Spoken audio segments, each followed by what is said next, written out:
The land keeps its own ledger.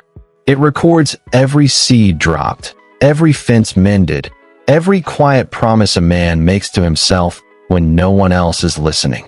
Time doesn't hurry here. It simply waits. It was late October in southwest Missouri, the kind of autumn morning where wood smoke hangs low between the hills. The air smelled of frost on fallen leaves and distant silage. A thin wind moved through the dried corn stalks with a sound like whispering paper. On the edge of a 320-acre farm outside of Stockton, 68-year-old Elias Thorne stood beside the open hood of a rusty tractor. His left hand, missing the tip of the ring finger from a silo accident in '89, rested on the cold steel like he was checking a pulse. Elias had lived on this place his entire life. The white farmhouse with the green metal roof was built in 1897 by his great-grandfather. The barn still carried the original pine beams, dark with age and oil. For 46 years Elias had worked these fields, first with his father, then alone after the old man passed in 2001.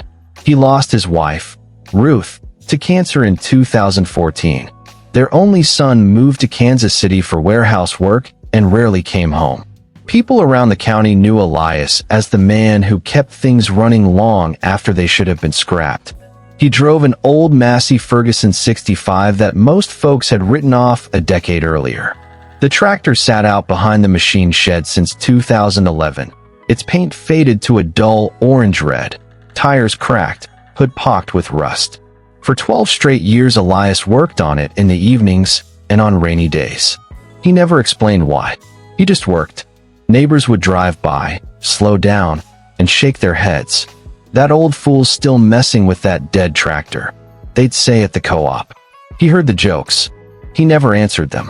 Instead, he kept a worn leather notebook in the pocket of his Carhartt jacket, writing down every part number, every measurement, every adjustment in his small, careful handwriting. The farm itself was carrying $187,000 in debt to Continental Trust. The bank had been patient for years, but commodity prices had fallen hard. Elias was 3 payments behind. In early November, a black SUV rolled up the gravel drive. Out stepped Mr. Richard Halvorson, a mid-level manager from Continental Trust's regional office in Springfield. He was maybe 45, clean-shaven, wearing a navy windbreaker with the bank's logo and carrying a metal clipboard. Polite, efficient, in a hurry. He told Elias the farm would go to public auction on the 18th. Everything, land, house, equipment, would be sold to settle the debt. Halvorson walked around the yard, noting the Massey Ferguson with a small, almost sympathetic smile. "That one probably won't bring much," he said kindly. "We'll list it as scrap weight if it doesn't start." Elias looked at the man for a long moment. His voice, when it came, was quiet and rough from years of dust. "She'll run." Halvorson nodded politely, the way people do when they've already decided something. "We'll see on auction day, Mr. Thorne." He got back in his SUV and left. The politeness of it cut deeper than any insult could have. If you've ever been dismissed by someone holding a clipboard and a title, stay with me. This is one of those stories. A story about a man, 12 years of evenings, and one rusty tractor that refused to stay dead. If you're watching from a farm, a workshop, or just somewhere quiet, hit subscribe. Drop in the comments where you are. I read every one. For the next 2 weeks, Elias worked alone. No one came to help. No one asked. He preferred it that way. First, in the cold light of the machine shed, he pulled the cylinder head. He measured the bores with a dial indicator, 3.375 inches exactly on all 4 cylinders. He wrote the numbers in his notebook. Then he cleaned every passage in the oil gallery with a length of wire and kerosene until the old Massey ran like new blood through old veins. Second, he found something in the transmission case that made him sit down on a milk crate for a long time. A small brass tag, almost invisible under decades of grease. Serial number 42F918. He wrote it down.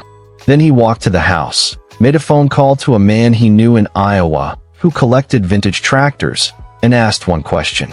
Third, on the night before the auction, he drained the cooling system and refilled it with fresh pre-stone.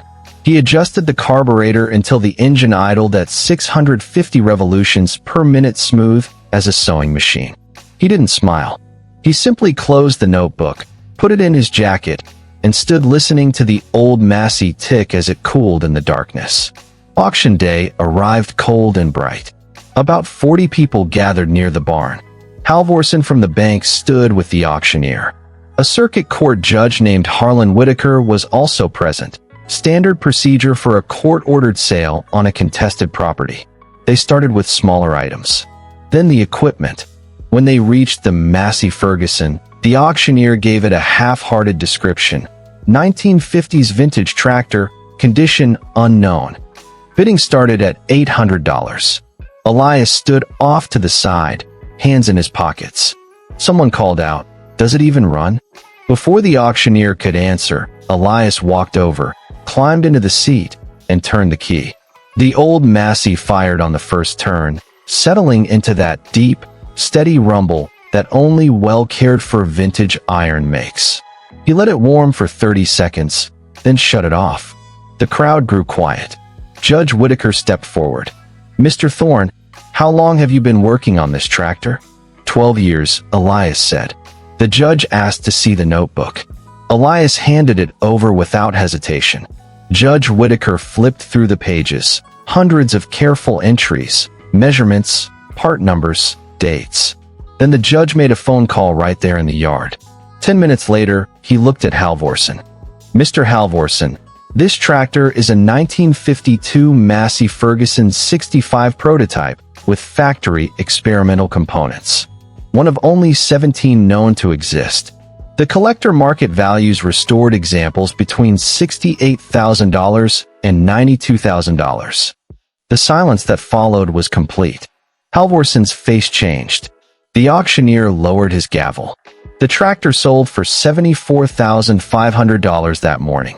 Enough, along with the other equipment, to bring the debt current and leave Elias with breathing room. Word spread the way things spread in small towns, slowly, over coffee at the Case IH dealership and at the feed store counter.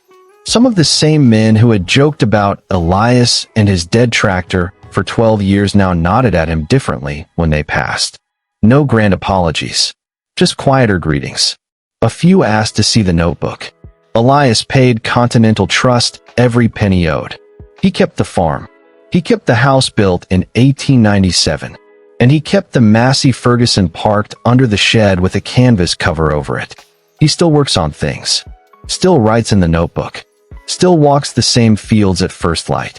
The land keeps its own ledger. Sometimes it pays out in ways no banker or expert can see coming. Not in drama. Not in speeches. Just in the slow accumulation of small, stubborn work done when no one was watching. Elias Thorne still lives on that 320 acres in southwest Missouri. Some evenings you can hear an old tractor idling softly behind the machine shed, steady as a heartbeat. And if you listen close enough, it almost sounds like the land itself, breathing.